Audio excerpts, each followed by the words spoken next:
don't know how I want to talk about this, Yvonne, because okay. I had no idea how to run a business. No idea at all. I didn't know about profit and loss. I didn't know about break-even analysis. I didn't know marketing plan, acquisition plan, ideal client research. And that I knew about from Brand Strategy, but everything else that's involved in consent-based sales techniques, I knew nothing. There's like 20% of me that still feels like a piece of poo because I don't have a master's. Mm-hmm.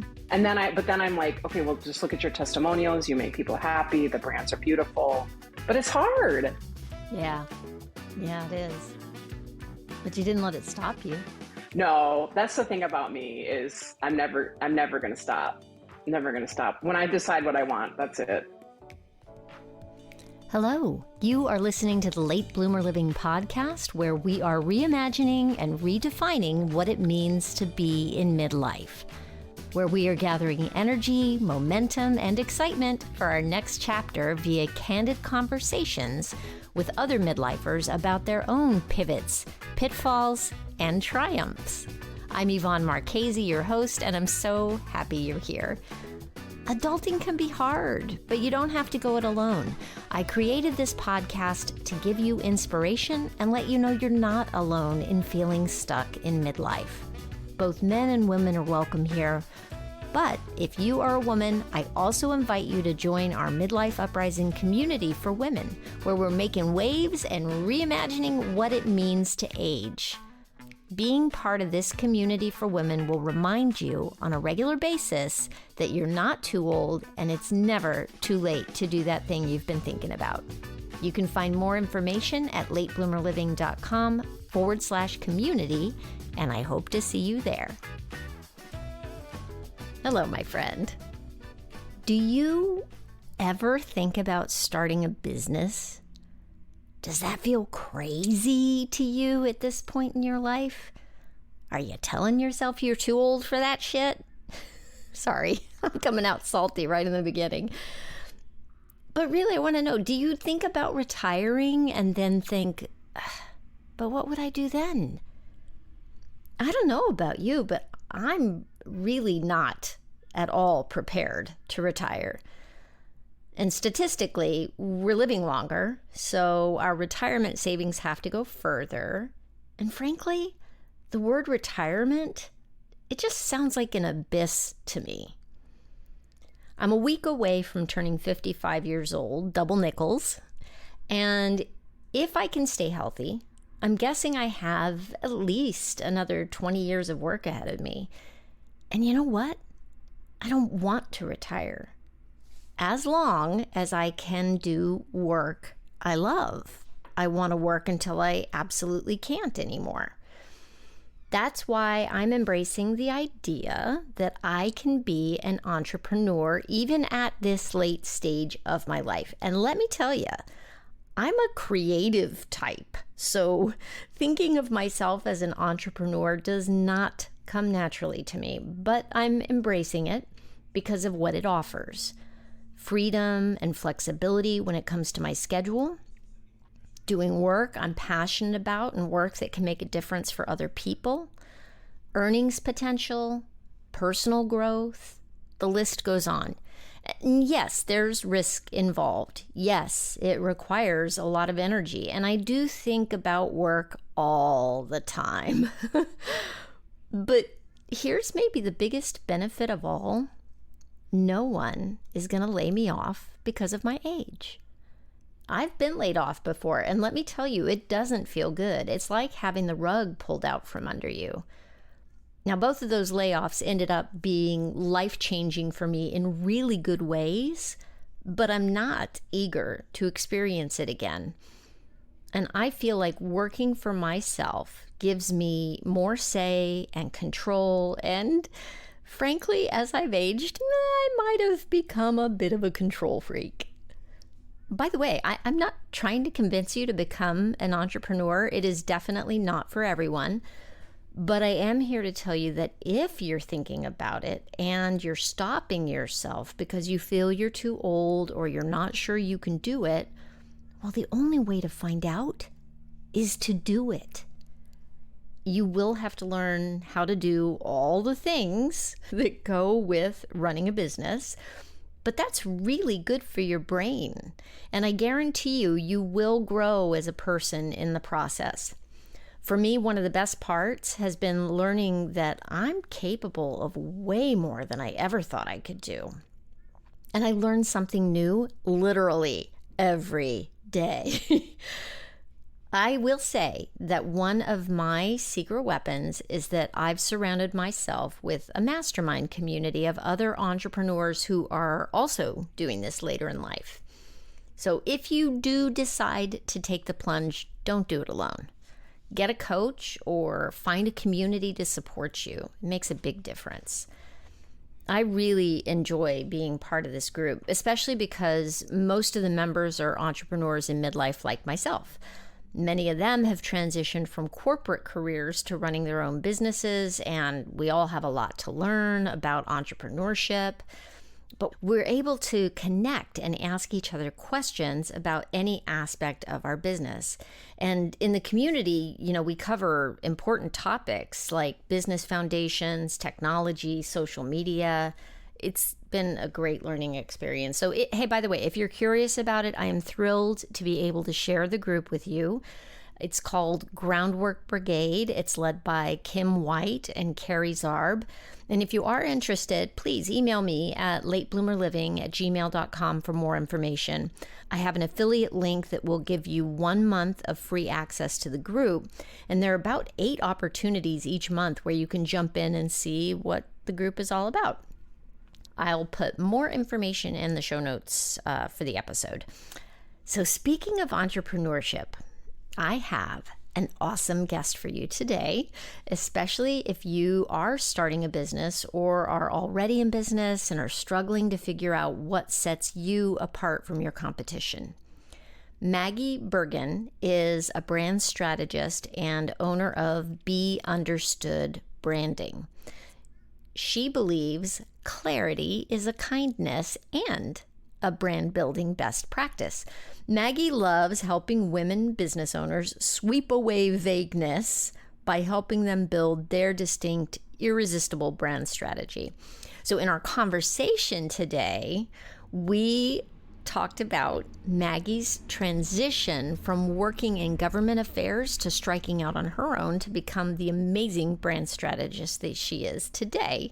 She lives in Chicago with her husband and a 4-legged insistent clown named Django, who makes his presence known during our conversation.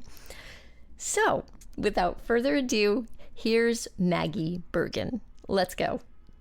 Hey, Maggie, thanks so much for being with me. How are you doing? I'm so happy to be with you. I'm so happy to be here. Thank you for having me. Oh, I'm so thrilled. Gosh, I feel like I've been admiring you from afar for so long. Stop. Well, don't stop. And don't stop. It's your Instagram reels have sucked me in, lady. They are so fun to watch, and you usually make me laugh. So I really appreciate you saying that. I think wouldn't it be so sad if the brand strategist didn't have a brand strategy? But it doesn't mean that it's easy. It's not easy for anyone. So to hear that it resonates with you means a lot. Thank you.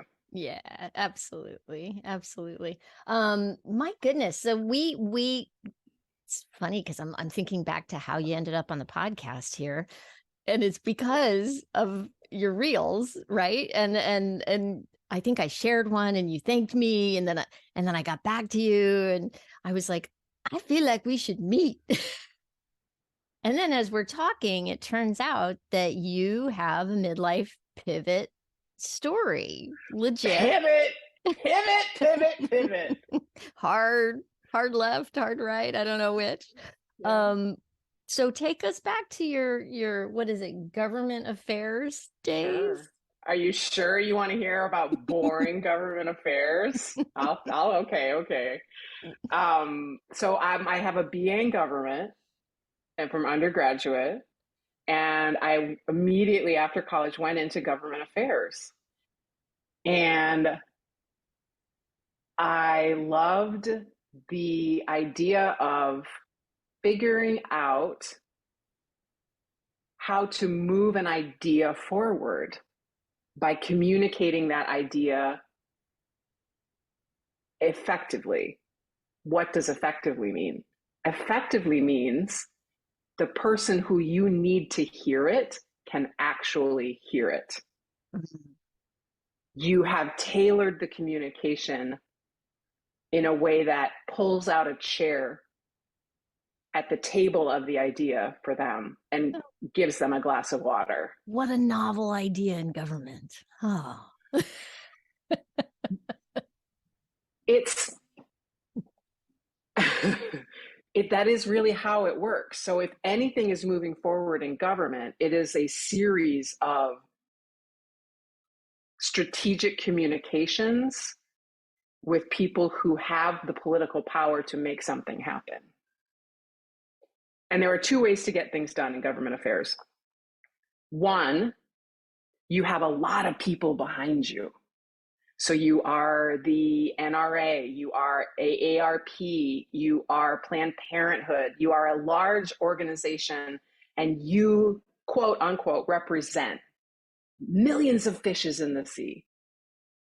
The second way to get things done in government affairs is by having massive political power in the form of money and more money. And as I am getting to the point that I'm getting to a point, just hang on. The longer I spent in government affairs, I was kind of working my way up, right? As we do, because we do good and we dot our I's and cross our T's and write the memos and file the reports. As that was happening, the role of money in government was continuing also to climb. I kind of maxed out on the legislative side and decided to kind of throw up a shingle and become a lobbyist for good. So I left. I was the economic development specialist for a ranking member of the House Appropriations Committee, which was very good to transition to be a lobbyist because I knew where all the money was. That's what appropriations was. Okay. Mm-hmm. So now I'm representing green energy companies. I'm representing arts and education companies. I'm trying to find ways to bring people who need to be at the table to the table. Because if you're not at the table, you're on the menu. I always told my clients to write checks because you have to write checks. You didn't used to have to write big checks, but you did have to write a check in order to be seen and recognized. If you are not an organ member, there's two ways to impact government affairs. One is to have, thousands of people behind you, and then the other is money.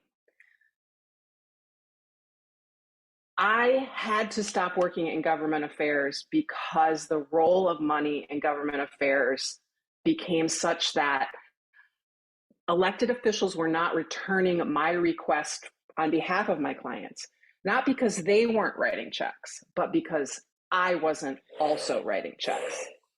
That's my dog. I don't know if you can hear him. He's doing that like reverse sneezing thing. Perfect timing, Django. Thank you. Right when I get to the climax of the story. So I had to leave government affairs because it was disgusting. How old were you when that happened? 40. I noticed the money. I noticed the size of the checks had to increase. And you used to be like at the state level, a rep, if you were looking for something from a rep, it was like a $500 check. If you were looking for something for a federal representative, you're a member of Congress, it would be like a $1,000 check. A senator would be like $2,500. And it just kept going up. And the whole thing is just kind of gross to begin with, no matter the amount, right? And then to have it, just to see it going up and up. Wow. It really does. Yeah. It was depressing. And Yeah. then whatever that Supreme Court, I can't remember the name of it, probably because I'm in middle Dobbs age, that something. Supreme Court ruling, Yeah. really, Yeah, I'm trying to remember yeah, the name Dobbs, of there you it go. too. Dobbs, Yeah. yeah. But,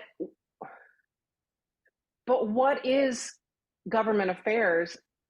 It's selling an idea, using communication to sell an idea. So, I mean, that's branding, that's brand strategy. But instead of selling an idea, now we're selling a service or a product. So it Mhm. was like a really smooth, oddly, I didn't know it at the time, but it was like a really smooth transition. I know how, I know how to do that. I can do that. So when was your aha moment? What would your aha moment look like where you were like government affairs to branding strategy expert? When did you see the connection? I was on the phone with a Massachusetts representative, and it was gently suggested to me that I might have more success getting an appointment time for my client if the senator quote, I'm sorry, if the representative quote knew me better, close quote, which Hmm. was their Code. tongue-in-cheek way of saying you need to write a check too. So that was my am I allowed to swear on this? Yeah, go ahead. Okay, that was my oh shit moment where I have to decide, right? Am I gonna what am I gonna do now? Am I gonna write a check? And then how do I get that? Do I now my billing goes up because my clients have to pay me for that money? Right. So I thought about it, and I don't know, I don't remember how I realized that government affairs is brand strategy. It's forest through the trees. Where are the levers? Where are the push points? How do you get and hold someone's attention? But instead of one person, now we're trying to get and hold the attention of whoever an ideal client category is for people. I don't remember how I figured it out. I just figured it out. Interesting. And so this was suggested to you and you went and the light bulb went off. And then what did you do? Okay, this is the embarrassing part of the story, and I don't mind because it's okay to be embarrassed. But my mom is a librarian and my dad is a teacher, so I thought, well, I should go get some training. I should go get a master's in brand strategy because I dabbled in it a little bit in a marketing position I had, and I was like, this is it. This is what I want to do. I'm good at it, and this is fun. So there's only one branding master's program in the country, and it's in New York at, I forget the name of the school, but it's a SVU. What is SVA? School of I can't Visual remember what it stands Arts? for. Anyway, there's one. If you what School of Is it Visual the Arts? School of School of Visual Visual Arts. Arts in Yeah, New York? Yeah. Okay. in New Uh-huh. York. Yeah. Okay. So it's a 1 year program. It's a master, and I was like, great. I'm a Smith College graduate. Like, I'll apply, and it'll be great, and I'll go to New York for a year, and it'll be fine. They didn't accept me. Hmm. Which just shows the privilege that I have because I was outraged. What? Well, maybe hubris. I don't know. Privilege and hubris, maybe both. So I said, all right, fuck you. I'm going to do this myself. So I made a list of all of the professors and I looked up their vitae and I read and I pulled their books and I watched their lecture, any lecture that was available. If it was behind a paywall and it was not too expensive, I would buy access to the lecture. And then I read all the books on branding. And what I discovered should not surprise us, but it is the key to why I do what I do. Here's what I discovered. Nobody disagrees about what brand strategy is. All of the books that I read contain the same information with slightly different approaches or variations. Brand strategy is not rocket science. It is an extremely simple process. And what makes me mad and what drives me is that women like us deserve to have access to all of that information that giant corporations use to abuse us with Mm. whatever they're selling. Mm. Lose 10 pounds in 10 days. That's using what they've learned about us and how our attention works against us. I want to teach women everything that these giant corporations know so that we can share our ideas and our services and our products with the world in the same powerful way. I kind of love everything about your answer. Right. And especially almost the part where you didn't get into the school, but you were like, screw it. I'm finding out. I'm going to get the education I need on my terms, how I do. Because here's the thing. I think that, you get to a certain point in life, you get to midlife. I think so many people, this is pure theory. I have nothing to back this up other than my own observations. But I think people in midlife feel like they need to look like they've got their shit together. Mm-hmm. I feel like people in midlife feel like they need to have some credentials behind their name. They need the 3 letters of whatever it is, right? And if you don't have it, it can be very easy to go down the rabbit hole of, oh, I can't do that because I don't have these things. Or if it's just feeling like you need to look like you know what you're doing, I think it keeps us from stepping into doing something new and becoming a beginner at something so that we can get better at it, because we're not supposed to be beginners at this point. We're supposed to have it all figured out, I'm sure there are some people who would never hire me because I don't have an MA. And that bums me out because I come from a family that valued those things. I'm the only person in my family without an advanced degree. Mm-hmm. I always joke I got all the emotional intelligence in the family. Don't tell them I said that. But there is so much information out there that it's a shame that more of us don't access that information and fill in the blanks that are missing for us around what we want to do. So there's like 20% of me that still feels like a piece of poo because I don't have a master's. Mm-hmm. And then I'm like, okay, well, just look at your testimonials. You make people happy. The brands are beautiful, but it's hard. Yeah. Yeah, it is. But you didn't let it stop you. No, that's the thing about me is I'm never going to stop. Never going to stop. When I decide what I want, that's it. That's awesome. Well, I don't know. There is definitely another side of the coin to it. And also like that is reflective of a certain privilege as well. I think it's really important to acknowledge that. If I was a woman of color and I grew up in poverty, would that be an option for me? Would I think those things? I don't know. And so I think I want to be very clear that I see that I'm not stopping as part of white privilege for sure. Yeah, I think it's fair to acknowledge the privilege that can go behind that when we're a couple of white girl ladies. Yeah. White girl ladies.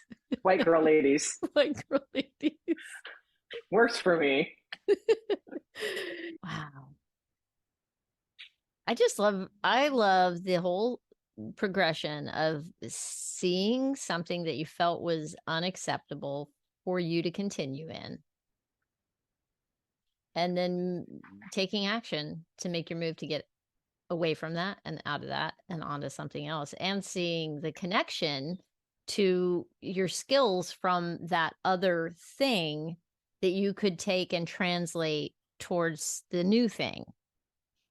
I wonder, where would I be? What would I be doing if that hadn't been so clear to me in that 6 to 9 months where I just dove deep? Yeah.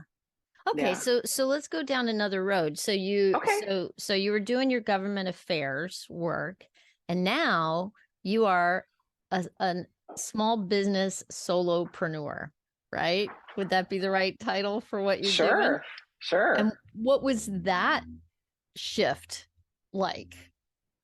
I wish your podcast listeners could see my face. Just imagine like Me just too. horror, fear, anxiety, terror, all in one I'm just going face. to describe it. Her eyes just got like big as saucers when I asked that question. So I'm just going to say that. That was hilarious. I I don't know how I want to talk about this, Yvonne, because it okay.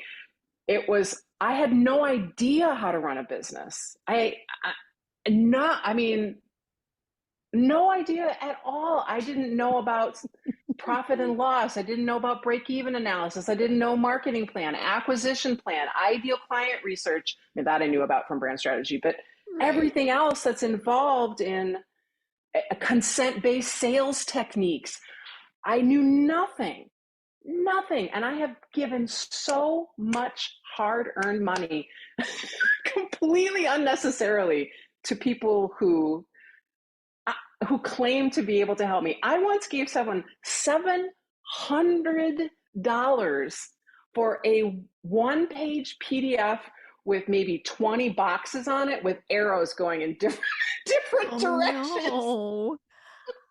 There's, yeah. Oh my It God. was supposed Right. to be a launch sequence, but it was like reading Greek. I didn't understand it. And instead of being like, excuse me, I'm Did going the to need you to PDF come with any support? Please no. tell me it And I did. did.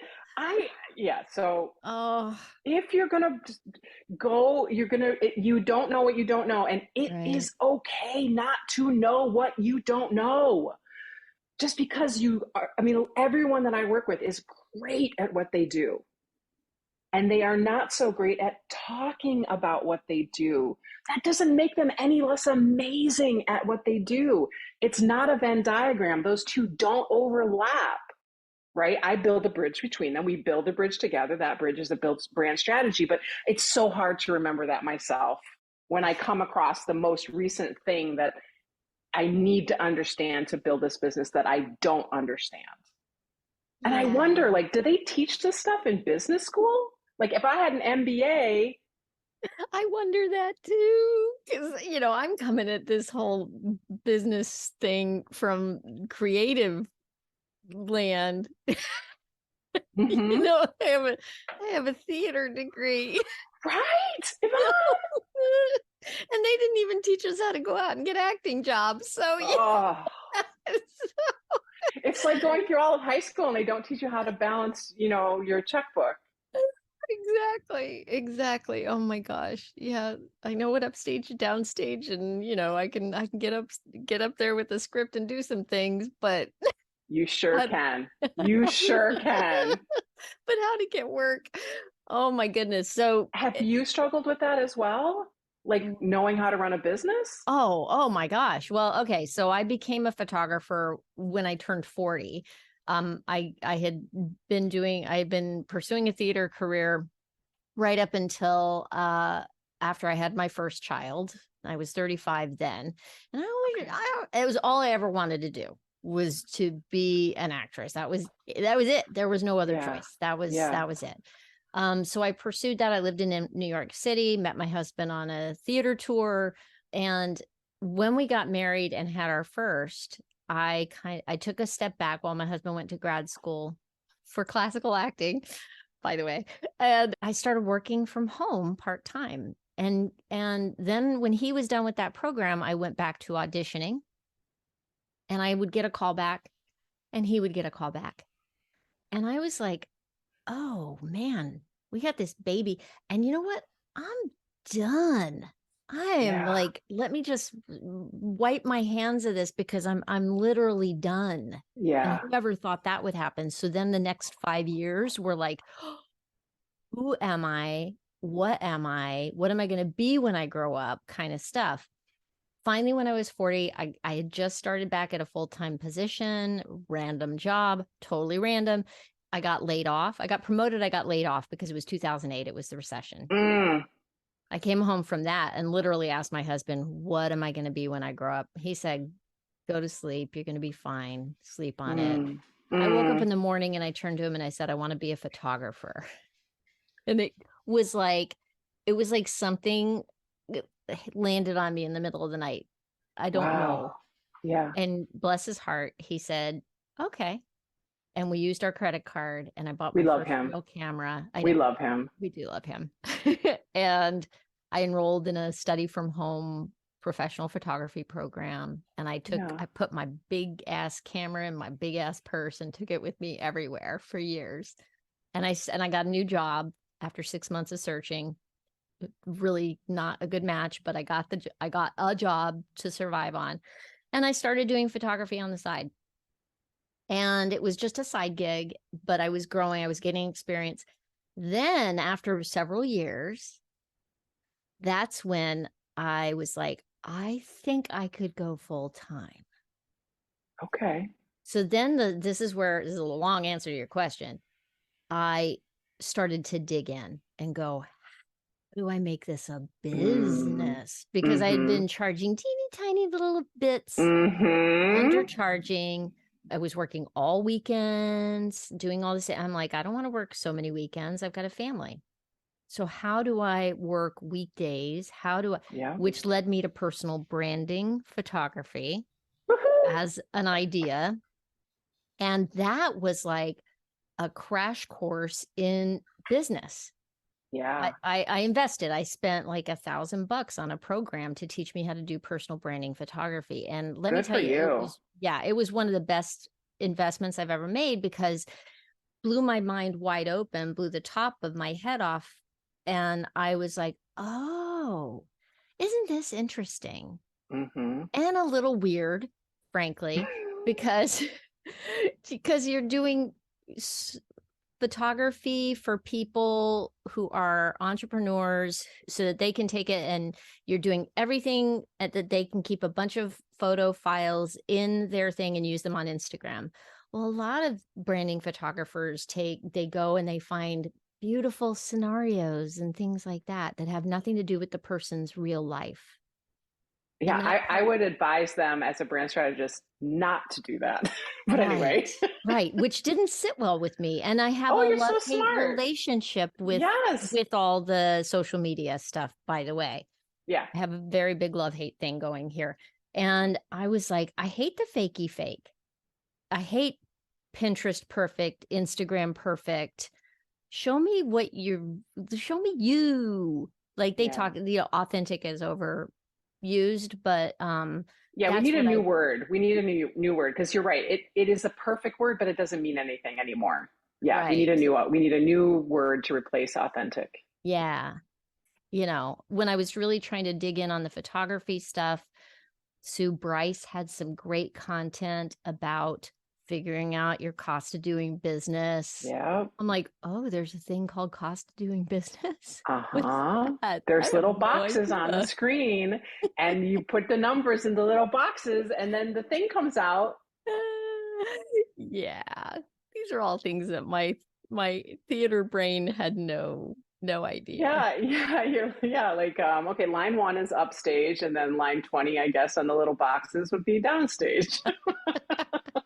I wonder if there I wonder if there isn't a period between 40 and 55 that's like a second Saturn returns. Probably somebody's written a PhD and you're nodding your head right now, so I am like so far behind, but I this don't time of follow life. astrology, but somebody just recently I just had a guest on who was talking about the Uranus something Okay. that happens at 42. And I was like, Okay. oh, Oh, okay. Okay. That jives. That makes sense to me because mm-hmm. I mean, you've obviously hit a nerve in the zeitgeist around this. You and I are not alone. There are thousands and thousands of women who are experiencing the same thing. So I think it must be, I definitely experienced Saturn returns when I was 29. Oh man, I wouldn't do my 20s again if you paid me a lot of money, like gross amount of money. I would do my 30s again in a heartbeat. 20s, absolutely not. No effing way. Yeah, Yeah. yeah, Yeah. yeah. That was some dumb decade. Oh man. Uh, but I feel a little bit like that now. I don't feel dumb, but I feel like a shift, like a large kind of shift. Do you feel like when you look back at your younger self, do you feel like that person was just like a completely different person? Like, Interesting. I feel like the scaffolding was the same, but it hadn't been, the exterior, the building hadn't been fleshed out yet. yeah. So I think, who I have been my whole life is largely the same. If you look at photographs of me when I was little, it's like, there she is. But in my 20s in particular, I felt like, kind of like, the air could go through me. I didn't feel grounded. I didn't feel like myself. I didn't feel fully myself. I kind of felt like Yeah. waving in the breeze a little bit. I feel And like I was then, trying on a bunch of stuff. yeah, Like maybe it's because I'm an actor, but it was kind of like, it was one of the yeah, reasons I love doing theater is being able to just step into a role for a little bit and see what that feels like, looks sure. like. You know, it's all Yeah, pretend anyway, but you know what I mean? Like, but I yeah, feel like I was doing that in my real life too. Like I was trying on what if I'm like this person? What if I'm like that? You yeah. know? It happens a little. It's interesting to hear you say that, because that happens a little bit with brand strategy. I don't think I would be as good at what I do now, as good as I am now, if I had done it in my 20s or 30s, because of exactly what you're talking about, right? Like, I would be too into, uh, I could get sucked into whatever that their brand is and their brand personality and their brand values, et cetera. But I just, being so fully, as you know, you're just fully and completely grounded in yourself at this age. And I just turned 50. So I can stand where I am and like go meet and greet my clients where they are, and stay where I am, and, reflect back to them what they're saying. Yeah. Makes me think, so much of brand strategy really is about, and this is my interpretation of it, so you tell me if I'm Sure. even close to being on target. Um, is I'm really trying to figure out how to get across this idea to my audience that it's not about self-improvement, but that change can happen at any time, that we don't need to be stuck in the who we've always been mode, Mm, but finding language to talk to people about that mm-hmm. is very much about, I'm starting to notice, oh, people react if I post something about I haven't been able to sleep, or people are in pain. There's ways into talking about things with people that I can't go big with the concepts. I have to go smaller with the concepts. Am Do I you want to making know any why? sense? Please tell me yes. Okay. That is because human brains are hardwired to respond to "I see you." Mm. And that So, goes back to like if you could get like Republicans and, well, let's just call it conservatives and Democrats, that like we have to see each other. so Like, if you or say to someone, if you say something about, joints being painful or sleep being a challenge, they feel seen because they've had that mm, experience. That's why those posts, even though those specific moments are about a larger transition that you would be very interested in having a long conversation about, that's the first. People are hardwired to respond to two things: realness or aspiration. So realness is the not great sleeping, the joints are sore, the balancing of the aging parents and the aging, or, young children, middle teen children. mm-hmm. Kardashians is the aspiration. So I'm not a God Kardashian, you're not a forbid. Kardashian. We're never going to be able to appeal Sorry. to people in that way, and that's okay. But brand strategy, the work that I do with people,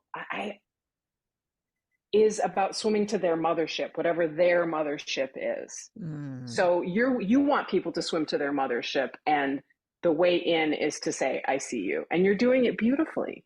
Oh, thank you. Well, okay, so I think I'm going to ask you one last question. Okay. What have you learned about yourself in the transition from what you were doing to what you're doing now? There is an element of being in government affairs that is about power.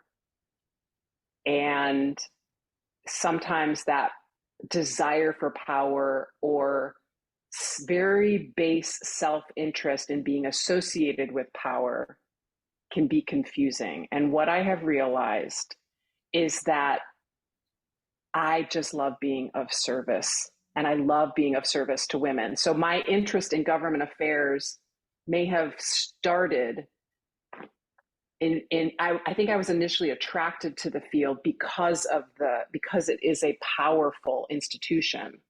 You know, the things that happen in that big white building in DC affect education, healthcare, job training, housing, everything. And being associated with that I kind of got off on that. And then I felt kind of confused in the transition from government affairs to branding. And I'm so happy to have found that I was being of service in government affairs, no matter what drew me to it. And that has continued and will continue for the rest of my life. I want to be useful. I want to be useful to women in particular. What a great Not answer. because I'm not interested in how men are doing, but I think like they've had a lot of the resources and trainings and opportunities, and I enjoy connecting with women. Yeah. Does that answer your question? It totally does. Okay. Well, I think it does, because what I'm seeing is that, just to draw maybe a parallel, is that I got into doing theater. I came to acting because, you know, when I was a wee thing, I was like, I just wanted to be famous. Let's face it, that's what I want. I wanted to be famous. Yeah. But as I got into doing theater, I fell in love with telling the story. Yes. And my favorite part of doing a show was actually rehearsals. Oh, that's so interesting. It was the process of finding your way through, and then I'd get to the performance, and then all my anxiety would come up, because all of a sudden it's like, now it's in front of people, and there's this whole other, you know, is it good factor, whereas before that it was all exploration and process, you know. Yes. Oh, that makes so much sense. Yeah. And so what I have figured out in I think what you have figured out for yourself is that there's this service element, right? And for me, it's always actually been storytelling. It was storytelling in the theater, it's storytelling with my camera, it's storytelling with my podcast, you know. And now with some of the stuff that I'm doing in Reels and Instagram, it is all storytelling. And that's wonderful, Yvonne. I love that. I love hearing you say that. I love that you have come to understand that. That makes so much sense. I love that. And it's the kind of thing you can keep digging into, right? You have, like, I can hear in your voice when you talk about it, like the purpose that it fills you with to do what you're doing. And I think that is the key to happiness. I'm going to go long here. I do think that if we've got a really strong sense of purpose, it's the thing that feeds us to keep us going and getting up in the morning. If I could, I don't understand how this happened, but every day that I have time with clients and I'm helping them swim to their mothership, and it's all in them. I'm not figuring anything out for them that they don't already know. They just need an outside assist because they're too close to it to be able to figure it, to be able to articulate it themselves. But I am like a pagan shit. I am so happy. And how lucky. Yeah. What are you excited about that's coming up? I hate to sound boring, but just more client work and putting more clear, understandable, compelling services from amazing women out into the world who are already amazing. They just need an assist in figuring out how to, like I said before, they're great at what they do. They're not so great at talking about what they do. So How did people building the connect bridge. with you to get that process going? That's so, because you're so you nice only to do ask. one-on-one work? Is I that right? only do one-on-one. I used to do a group program, but I'm very selfish and I prefer one-on-one because we get to dive deeper. So yeah, I only work with people one-on-one. And you could, two things. One is I'm a librarian's daughter and I've been told I share too much helpful information on my Instagram feed. I don't know if that's true or not, but it's Be Understood Branding on Instagram. And then the website's the same. It's beunderstoodbranding.com or maggiebergin.com, Bergin. Perfect. And I will have all those things in the show notes for anybody who's driving right now or anything like that. You can just go over and check out the show notes and find Maggie there. Thanks, Emma. All I want is for amazing women's work to be understood. So if I can be of service, I'd love to. Amazing. I'm so glad you were here with me. Thank you so much. Thank you for having me. Well, there you have it. I loved this conversation with Maggie so much. Isn't she fun? If you have been on the fence about going into business for yourself, I really hope this episode gives you a little bit of encouragement. Give it a try. You could start it as a side hustle. Who knows where this might take you? If you are interested in learning more about working with Maggie, I'll have links to her website and her Instagram in the show notes. And by the way, I also interviewed her for a short segment on Good Morning Entrepreneurs, which is a live stream show hosted by Kim White and Carrie Zarb of Groundwork Brigade every Friday morning at 8 a.m. Eastern Time. So if you enjoyed this conversation with Maggie, you can also check out our interview on that show, which aired on June 23rd. I'll be sure to put a link to that show in the show notes. And bonus, you can learn more about Groundwork Brigade while you're there. Just go to latebloomerliving.com and look for episode 153 for those show notes, and you'll find all the links to Maggie and Good Morning Entrepreneurs. Thanks so much for listening. I hope you have a fantastic week. Stay safe and well. Talk soon.